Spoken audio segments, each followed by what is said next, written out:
Yo, what's going on guys, how y'all doing? So today you're going to be watching a speed art, which is basically a time lapse of some artwork that I created just the other day actually. This was for my Instagram. I wasn't planning on making a video, so if you guys want to go follow my Instagram, then you're going to be able to see all the artwork that never makes it to YouTube. I have some very cool stuff over there, in my humble opinion.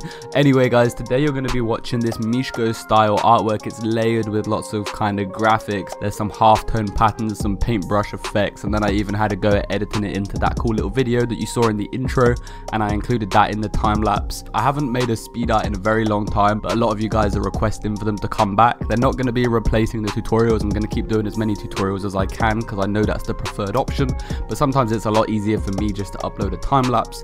In the next few days guys, or maybe early next week, I'm planning on making Mishko part 4, teaching you guys how to use this crazy brush that I found that basically blends and generates colors for you, so stay tuned for that. Also, in case you didn't stick around to the end of my last video, we have a Discord competition going on right now. There will be prizes that you can win. There'll be a designated Discord rank just for you, along with some other stuff. I'm sure we're going to throw some extra prizes in. All you have to do is make an album cover in Photoshop or Illustrator, whatever your favorite program is, and you can find the brief for the album cover in the Discord. Links down in the description. I hope you enjoy the rest of this video guys. I'm just going to let you watch the rest of it with no voice and just some nice music. That's all from me. Take care, have a great rest of your day or night or whatever it is, and that's me out. Peace.